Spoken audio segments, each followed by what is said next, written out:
Nicole Hockley has been one of those parents that showed me more strength and really the power for a lot of us to keep going.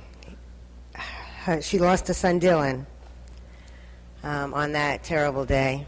He was one of those 20 angels that we lost at Sandy Hook. Nicole, thank you for your leadership. Would you come on up? Nicole Hockley.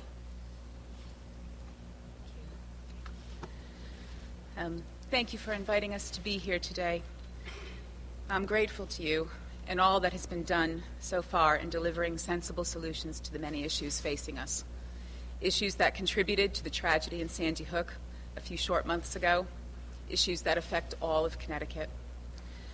While I am grateful for the progress being made, I wish more than anything that I were just back at home waiting till it was time for both Dylan and Jake to come home from school. Since December 14th, I've met with the President, spoken to the Vice President, and spent time with our U.S. Senators and congressional representatives. Just 2 weeks ago, I came to the Connecticut Legislature for the very first time with other family members in Sandy Hook Promise. On Monday, I signed my first letter to a legislator. This is a path I never thought my life would take, but working to save the lives of others is one of the ways that I am honoring Dylan's life. Sandy Hook Promise has given many of us a way to convey our views to our state's leaders with love and logic, and you have received us with love and respect, without partisanship. More important, you have listened. My son, Jake, every child in Connecticut will be safer because of that. This makes me hopeful that despite everything we have been reading, the U.S. Senate will also take the time to listen to us when we go to Washington next week. I can't begin to tell you how much it means to us that our voices have been heard. We have said from the outset that we want Newtown to be known not for our tragedy, but for transformation, and this law marks the beginning of that turning point. There are so many people we want to thank, too many to recognize by name, but I do want to mention a few. Governor Malloy, without your leadership, this would not have happened. Senator McKinney, your tenacity kept us going. And Senator Bai, Representative Belinsky, Carter, and Hovey, you give real meaning to the word representative. On behalf of Dylan, Jake, my husband Ian, the other family members I'm working with, Sandy Hook Promise, and countless others, we thank you and say God bless.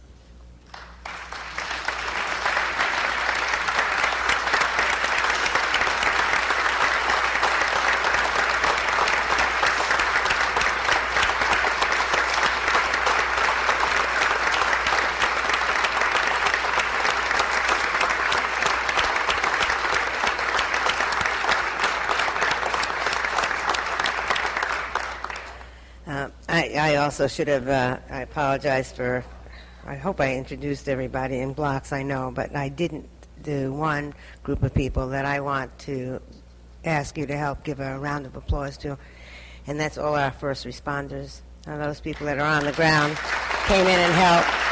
They did an unbelievable job for us.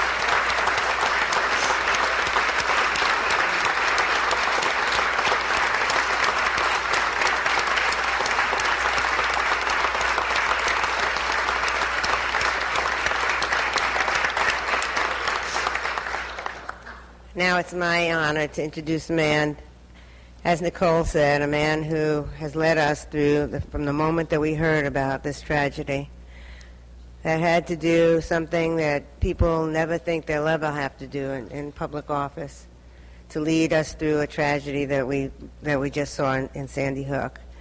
Ladies and gentlemen, I can't tell you how proud I am today to introduce the man that I really believe that helped us get to where we are today, and that's our governor, Daniel P. Malloy. Hey, how are you? You want to stand or are you going to sit?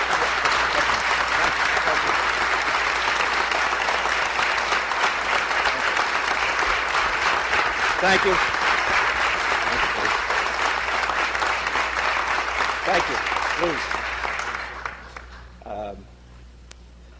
I do want to note that the chief of the Newtown Police Department, someone who I work so very closely with on that day and following days, is one of the first responders joining us, as well as a great leader of the Connecticut State Troopers, who I also worked with closely on that day and every day since, is with us representing the first responders. The first select woman from Newtown is actually attending another ceremony around the birthday of one of the children who lost their lives on that day, and our office conferred with her yesterday and today, and she wanted to honor that particular commitment. But I do want to thank Pat for all that she's done and the leadership that she has lent in all of our efforts on and since December 14th. To the legislative leadership who worked so tirelessly to come to something which is quite different in our nation, a bipartisan approach to this issue, as we have been able to address other issues in our state on a bipartisan basis. All of that team, I want to single out and thank on this very emotional day. I want to thank President Williams for his leadership in working on this project. Speaker Sharkey, I want to thank you as well. Minority Leaders McKinney and Cafaro, I want to publicly thank them, as I have previously thanked them for their hard work. And Joe Arsemowitz, thank you for your leadership. And Marty, I've talked to you about this. I always appreciate your profound leadership on this and so many other issues. And to our great Lieutenant Governor, who has been there for the families, been there at my side, worked with the legislature as well. I want to thank her for her great work. This is a profoundly emotional day, I think, for everyone in this room and everyone watching what is transpiring today in the state of Connecticut. We have come together in a way that relatively few places in our nation have demonstrated an ability to do. In some senses, I hope that this is an example to the rest of the nation, certainly to our leaders in Washington who seem so deeply divided about an issue such as universal background checks, where the country is not divided itself. When 92% of Americans agree that every gun sale should be subject to a background check, there is no excuse for representatives or senators who don't come to the assistance of those that they are elected to represent.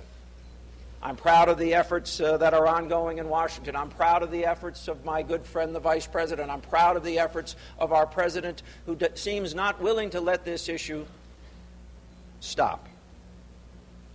We can never undo the senseless tragedy that took place on December 14th, or those tragedies that play themselves out on a daily basis in our cities. But we can take action here in Connecticut, and we can make Connecticut towns and cities safer, and this bill does that. Through our efforts today, we honor those we lost and those we have worked to help to mend in the grieving process. Those 20 innocent children who lost their lives, a principal, teacher, and school psychologist and therapist that sacrificed their lives protecting the students they loved. Connecticut State Police and Newtown local law enforcement, firemen, and others that responded when called upon. Teachers that have continued serving their students in the months since. And a select woman and other local officials that have served around the clock to bring comfort to those that they care for.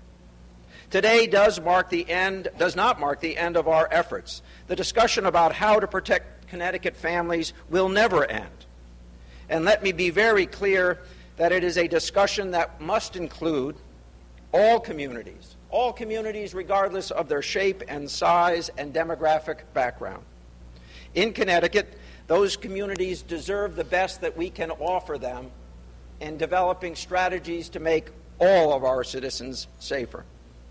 Because while this tragedy struck one of our beautiful small communities, it does in fact play itself out in all of our communities. Finally, there is already discussion happening about how the many changes to our laws will be implemented. This morning, I convened a meeting of executive branch staff, including state police, to begin that process. I can tell you that we are targeting August 1st as the date when a system to accommodate all of these changes will be firmly in place. And with that, I will sign the bill.